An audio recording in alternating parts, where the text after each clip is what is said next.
Breaking today, the Daily Mail has cried an overwhelming vindication after the dramatic £50 million courtroom win against the Daily Mail, as new questions are being asked about the state of Prince Harry's marriage to Meghan Markle as she stayed away from his darkest moments, with onlookers saying he looked to be a broken man at Chatham House.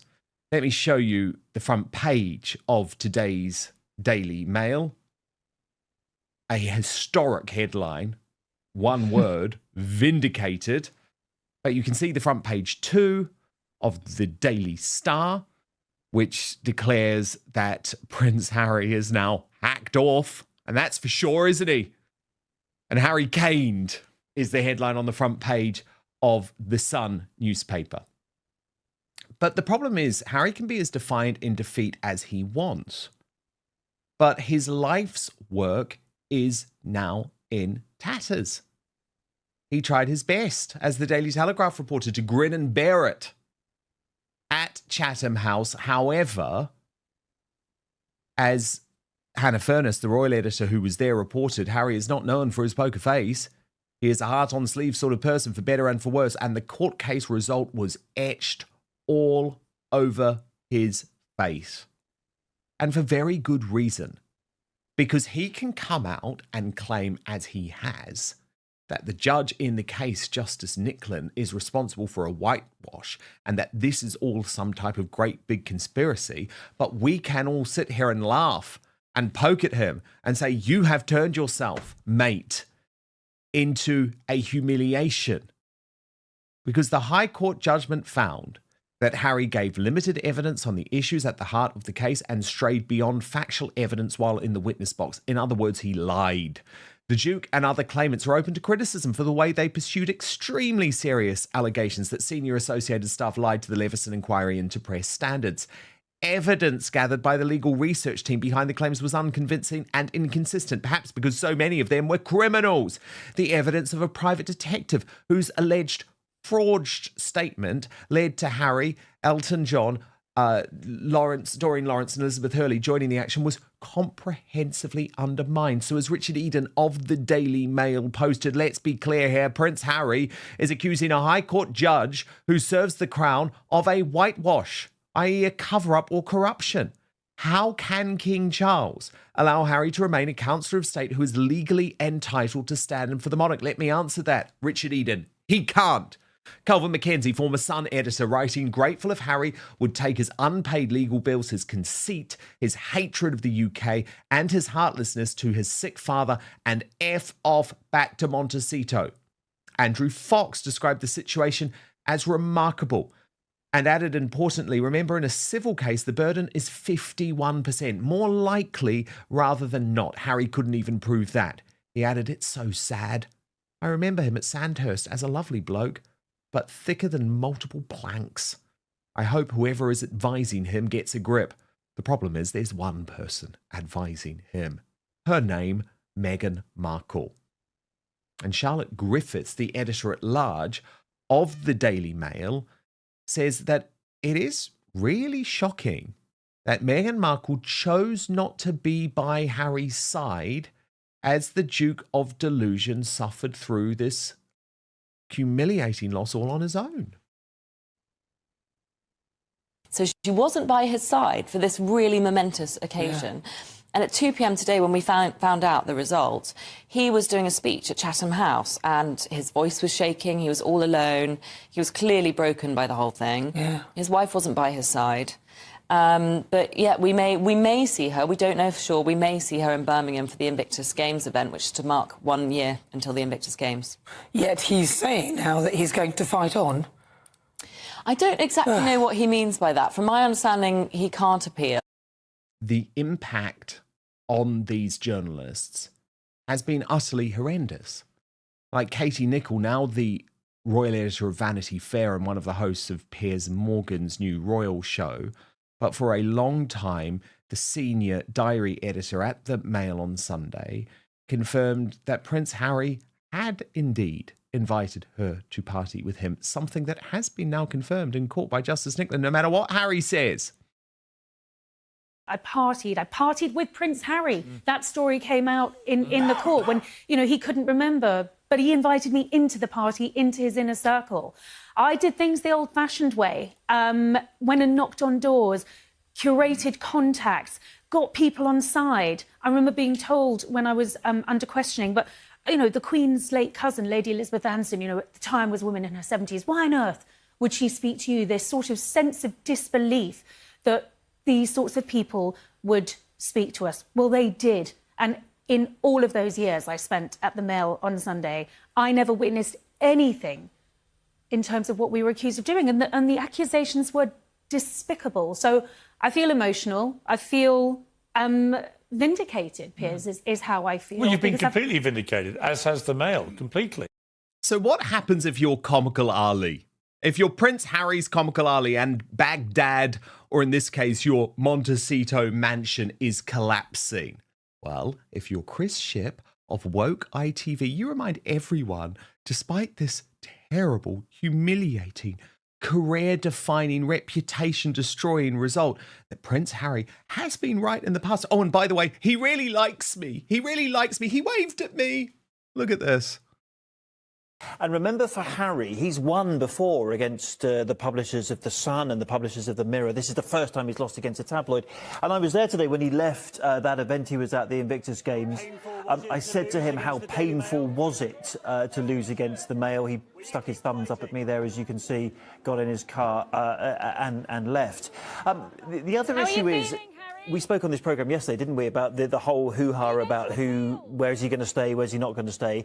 And one of the reasons Buckingham Palace gave for not staying at the palace was, well, if you're going to make a statement after the case, what might you say, and therefore where does it affect the king in terms of his constitutional position? Harry said today this was a whitewash, and he also criticised the judge, Mr Justice Nicklin, a High Court judge. Remember, it's the judiciary. They dispense justice in the name of who? The king. You, sir, are an embarrassment. He is still, even now, shilling for Harry to get his security.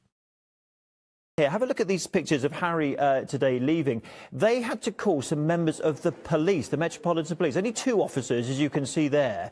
But with the whole debate about his security, his team had to say, excuse me, there's so many press and members of the public here, this could become a public order offence, let's get the police in. So lots of issues with Prince Harry, as ever, all coming together on one day today. There's no one there. They're journalists. He even posted this on X, saying, oh, it seems Prince Harry's team have asked the Met Police to help police the crowds, but had to admit that it is mostly media.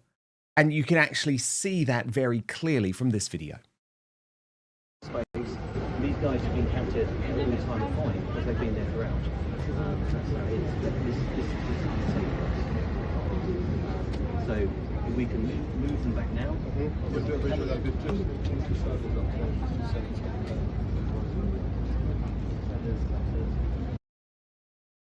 It's all one big cabal, and these people have all been exposed in the mainstream media. Good work here from Paula M, who discovered this video of Cameron Walker, the royal correspondent of GB News, who I have been telling you for a long time is now a shill, a propagandist for Prince Harry and Meghan Markle because of his close relationship with Omid Scobie. She writes, look how Cameron Walker exits all shadily the Invictus venue before Prince Harry arrived. I guess he was getting the Sussex briefing. Look at this.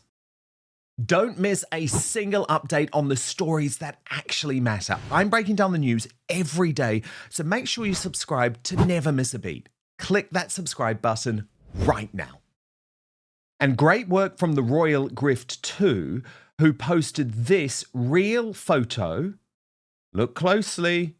She writes, Chris Shipp is the new Tom Bradby. Cameron Walker is the new Omid Scobie. In terms of the security, though, she's having a laugh for very good reason. So glad Prince Harry took police off the London streets from fighting crimes to manage this massive, massive crowd. It's journalists, look.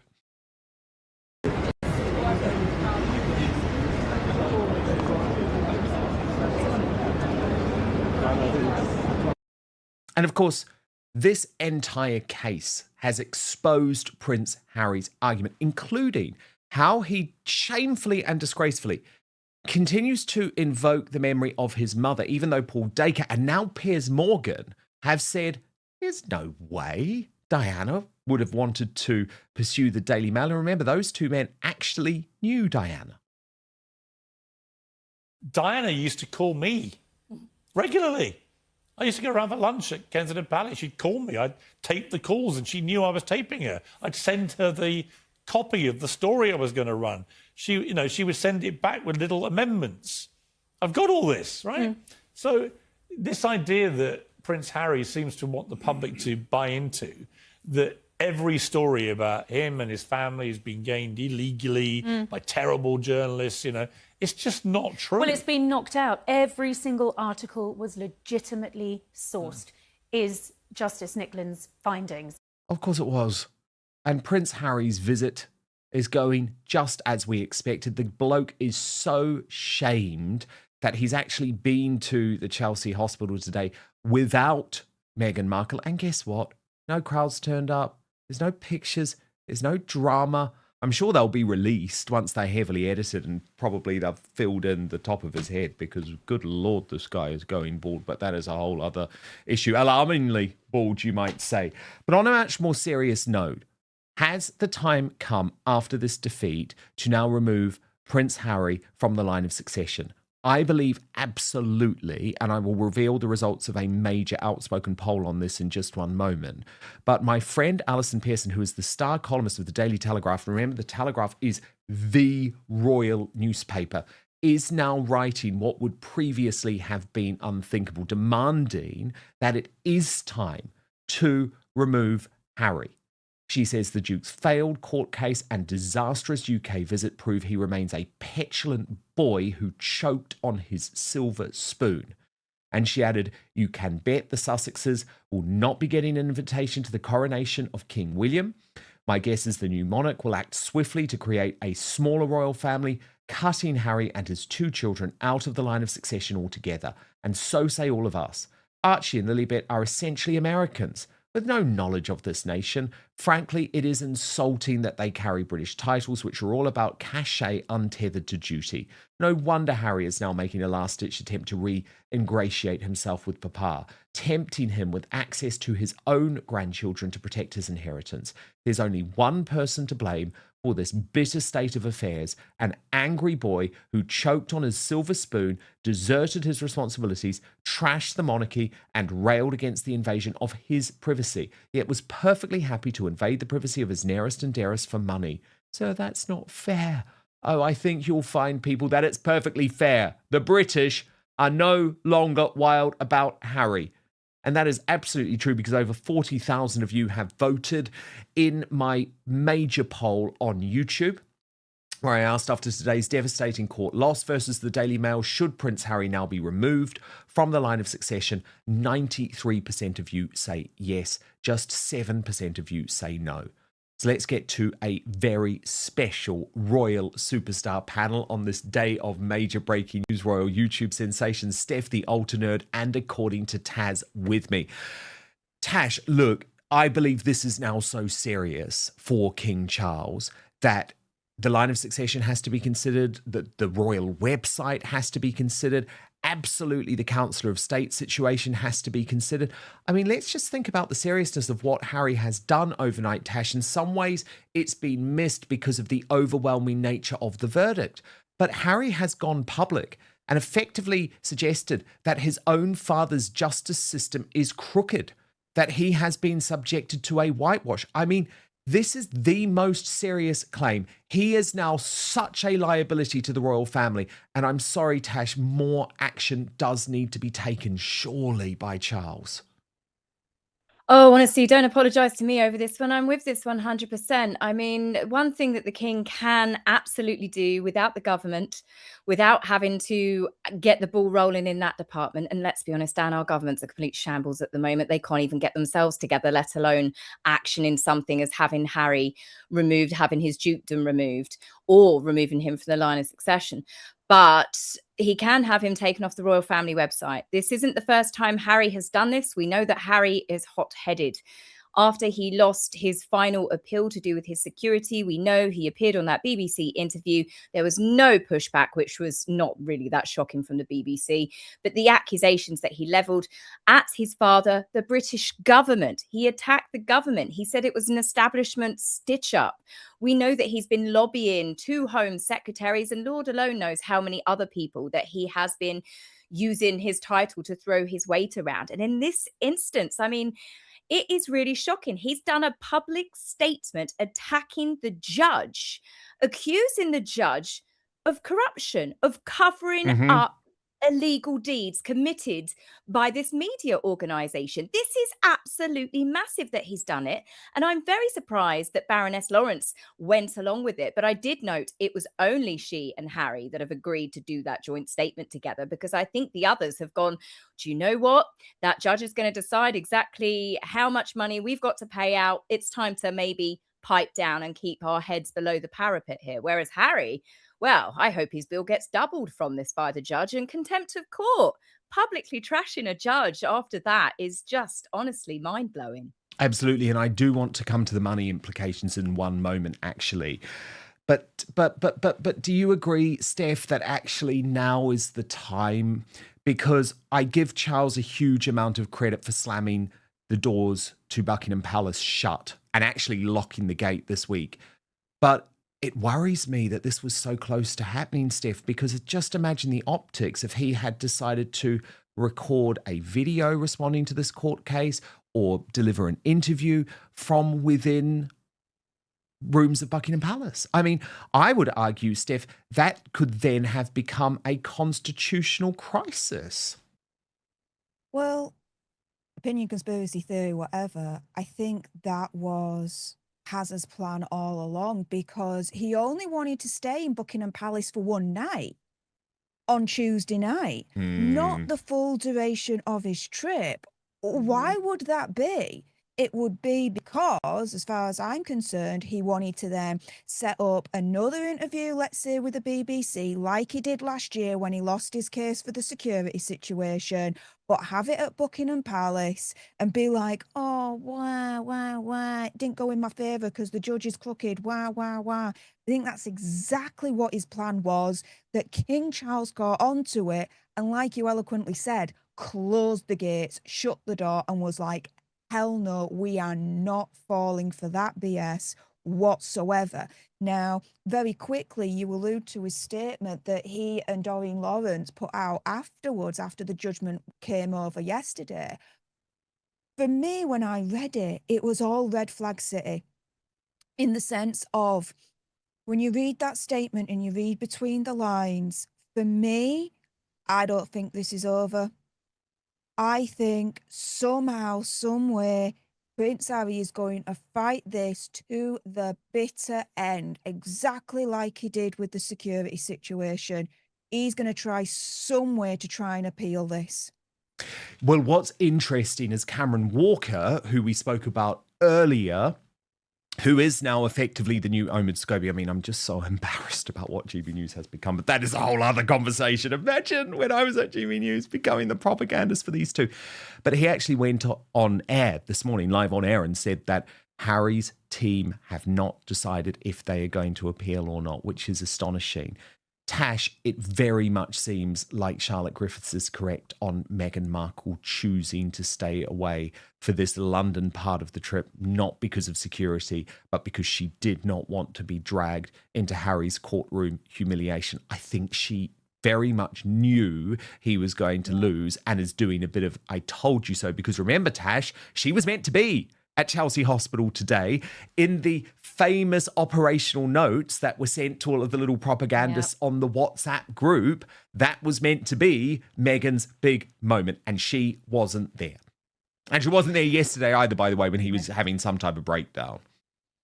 It's not the first time, though, when there was backlash to do with Spare, when Harry lost multiple times to do with the security court case when he was in the UK. Whenever Harry has ever needed his wife, probably a good hug, like we saw recently with Catherine coming down that mountain and Prince William being there to give her such a loving embrace, Meghan is never, ever there to support her husband when he needs her.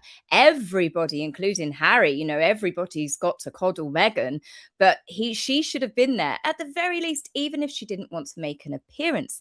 You think, given that she is supposed to know the fragile state of mind her husband has been put in by all of this stress, because she often parrots this as well, but there's never any concern for Harry. She's the most targeted woman. She's the most bullied woman. She's the biggest victim out of them.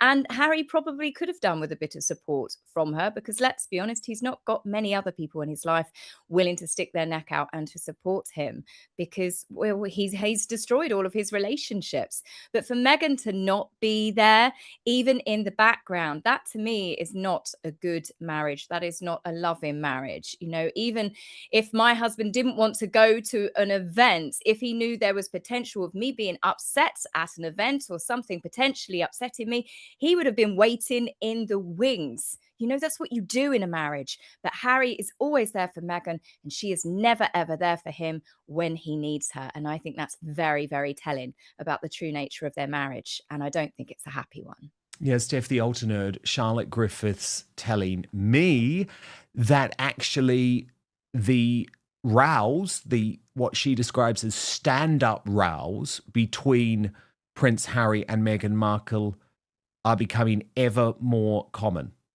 And she says the marriage is now toxic. I'm not surprised. The marriage has been toxic pretty much right from the beginning. The relationship has been toxic right from the start. If you're to believe that Meghan Markle actually targeted Prince Harry through her Soho contacts, Marcus Anderson, this, that, and the other, and that she never really married for love. She married for money, status, but then when she found out that Prince Harry wasn't the billionaire that she thought he was going to be, then whoopsie, we're going to have to leave the royal family and go to pastures new in Hollywood to make our billions there. Well, look how that's turned out, right? For an alleged narcissistic nutbag from hell, when anything goes wrong in her life, what is she to do? Blame everyone but herself. Now, Harry's on the hook for a large portion to pay over £50 million in court cases, from this court case, apologies. Money which, if you're to believe the reports, Hazard and Megsy really don't have anymore. No, although I do think a large proportion of it will be covered by insurance. But Charlotte Griffiths says all of that is being ironed out over the next few weeks. I do also feel a little bit mean doing this, but there is a big but, which is that he started it. Okay? He started it when he spoke about William's alarming baldness in Spare. And it was actually Andrew Lawrence who found the picture. He's a brilliant comedian here in the United Kingdom. And he wrote, effing hell, mate, Clippers, #1 all over. And then this video has been released showing Harry's very alarming baldness on the way in to Chatham House. And again, I actually don't belittle it really, because we know this is something that very much gets to Harry, Tash, like it is a big, big problem for him. And I think it all is part of this idea that he has unraveled and that the life that he expected to be this sort of young Hollywood heartthrob has not worked out. And I actually do think, in all seriousness, once it gets to that point, you should do a William. You know, William just shaved it all off and then he had his renaissance. Yeah, Prince William definitely aging like a fine wine, whereas Harry is more like spilt milk. It's unfortunate for Harry, male baldness is something that affects so many people. People can't help it. But it was Harry, like you said, that started it by trying to be very unkind about Prince William, and people in glass houses shouldn't throw stones. Harry and Meghan seem to throw boulders around, really, with regards to everything. But yes, with Harry's hair loss, the amount of stress he's been under since he married Meghan, I think it's definitely sped it up, because he did have a thicker a thicker Brillo pad of hair until his wedding. And then everything from Megxit and Yeah. everything else, everything he's given up, everything, the stress of constantly trying to make his wife happy. Well, he's definitely lost pretty much all of it. And it looks worse because he chooses to keep that haircut. And it reminds me of the hairstyle that monks used to have, where they deliberately shave the bald bit and then keep the thick rim round it, and it is better. I think I've got to agree with the comedian there that he needs to just give it up, Harry. The hair plugs didn't work. It's time to just let it go. Let it go. Let it go, indeed. Now, He's not gonna let any the of this go. the money. We've got to talk about the money. Royal News Network's been doing a bit of work on this, with Brittany posting, here's what we know about Prince Harry's potential legal bill after his spectacular loss against Daily Mail and Mail on Sunday Associated newspapers. It's less than you might think. The claimants, which include Harry, were collectively insured for £14.1 million for the Daily Mail's cost. The claimants also had personal insurance policies of £2.35 million. That's a collective £30.55 million. But if you lose a court case like this, then you are generally required to not only pay your costs, but the defendant's costs as well. So here are the overall costs of the case in December 2025. We know these details as the court was incredibly concerned with the astronomical costs of the case and wanted to make sure both sides knew the financial impact of proceeding and potentially losing the case. Claimants cost £18.7 million. A&L costs £19.9 million. Overall costs £38.6 million. However, after the case was argued over several weeks, the costs are now estimated at an overall £50 million. At this point, there could be an outstanding £22.6 million that's not covered by insurance, and there are potential damages to consider. That will be determined in a hearing scheduled for July 29. The court held an entire hearing to warn the claimants that this case could be a fool's errand, but they proceeded anyways. And now all could face a legal bill of around £3.23 million each, which will probably be easier for some to pay than others. If the damages are significant, that could increase even more. Now, there is the prospect, Tash, that has been raised to me of will Elton John bail out Prince Harry? Was there some type of agreement done? Because you'll remember, Tash, the original introduction to the slippery lawyer, David Sherborne, was done at the French estate of Elton John. Do you think, Tash, that might be something that happens? Because at this stage, even £3 million for Prince Harry is devastating, remembering that's about his security bill per year, which we know he is desperately trying to avoid having to pay, hence the total craven desire to get the British security. Well, Harry's very entitled anyway, but he and Meghan have made a very, very big habit of asking for freebies off of people. I mean, anything from flights to holiday homes, all sorts of things. They do not like dipping their hands in their own pockets. Whether Harry would have been intelligent enough to maybe get a deal like that put in the background between him and Elton to say, look, okay, I'll come on board. You can use my name. We can do this together. But you need to guarantee that if we lose, then someone will cover my full bill. Because I'm sorry, I don't think Harry would ever think I would lose, because this is Harry's whole problem. He doesn't think like that. He believes that he deserves to win and he should win. And he has had some wins with the other media outlets. I mean, he was desperately trying to get the Daily Mail to agree to give him a lump sum payment before the final stages of this, but they refused, knowing that they were obviously innocent, and they just basically turned around and said, we're not giving you anything because we're going to win. Harry didn't believe that. So would Harry have asked Elton? Could he still ask Elton? Well, yes, he's probably hoping that his dad might bail him out. The big difference with Harry and Baroness Lawrence is where do they get their income from? They are not superstars. Elton John will still earn hundreds of thousands of royalties, millions of pounds, because he is a hugely talented, iconic singer. It doesn't matter that he's practically retired now. That will live on forever, and Elizabeth Hurley, whilst I'm not a big fan of her acting skills, she has obviously got a fair amount of money behind her as well, which means she's got a turnover coming in. Harry doesn't. He and Meghan do not have any discernible talents or skills whereby they are earning a regular income. All they know how to do is to spend.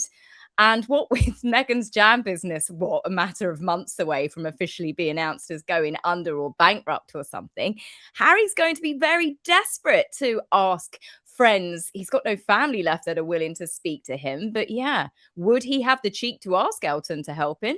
Yes, absolutely. Will Elton help him? Probably not. The fact that he didn't sign up to do this joint statement tells me that perhaps Elton has decided that he's bowing out of this. What a mess. What Mm. an Oh, absolute mess. Total chaos. Look, do stand by because we're about to reveal today's Greatest Britain and Union Jackass and get to your feedback. Although, Stef and Tash, I think you're both going to be very excited about this. It has just dropped confirmation that Joe Rogan has sat down with Rupert Lowe. Rupert Lowe just posting a privilege to join Joe Rogan and hopefully inform a global audience about what has been happening in Britain, mainly the rape, abuse and torture of countless young, white, working class girls. I hope you found our conversation as informative as I did. Now, I can actually tell you I was speaking to Rupert, it must have been 2 or 3 days ago. He said, look, don't mention it. You know, don't spoil the surprise. But he said it was an incredible conversation. They sat down for 2.5 hours, got on so well. I see that the episode that's gone up online is 2 hours and 4 minutes. So I don't know if they edit maybe some parts of Joe Rogan out, but it's so exciting. And Rupert had a brilliant trip and was also looking forward to doing some other meetings over there too. But I think this is a big moment. And it's really interesting, isn't it, when you see what's happening to Farage and everything like this. What a collaboration. Yeah, I know. Exactly. Joe Rogan being on is a big deal. It is a big deal. So very much looking forward to that. We'll cover it on tomorrow's show, of course.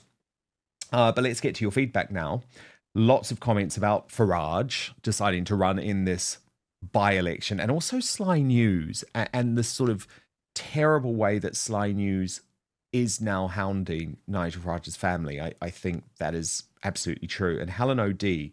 writes, Comcast is why we're seeing, and that's who owns Sky, by the way, why we're seeing so much of the lefty tactics here, because in the US, they are nothing more than the propaganda arm of the Democrat Party. Absolutely, Helen, I completely agree. Comcast, the owners of what is now MS Now, but what used to be known as MSNBC.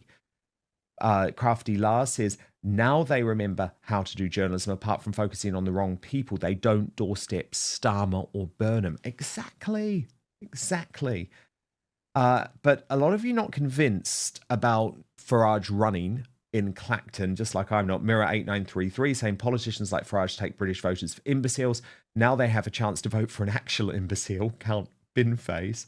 Arch3144 says another Tice moment that will go down in history along with that lot. That was after he did the chicken noises on Sly News, which really gave me the creeps. And 3144 says, big miscalculation by Farage, especially when Parliamentary Standards Committee has not yet completed its inquiry. £5 million donation needs investigation.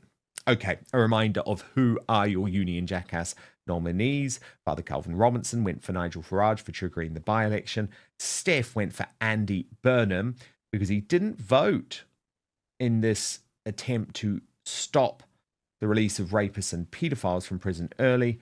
And Jack Hadfield went for Bushra Sheikh for her anti-Western propaganda trip to Tehran. The results are in, and third place with 18% of the vote, it's Nigel Farage. The runner-up with 22% of the vote is Bushra Sheikh. For the worst Briton in the world today with 59% of the vote, you've got it, Steph. You're the winner. It's Andy Burnham. So well done there. Congratulations, Steph. And it was actually Jack who went for our Greatest Britain, but I'm pretty sure all three of us will agree with this. Harry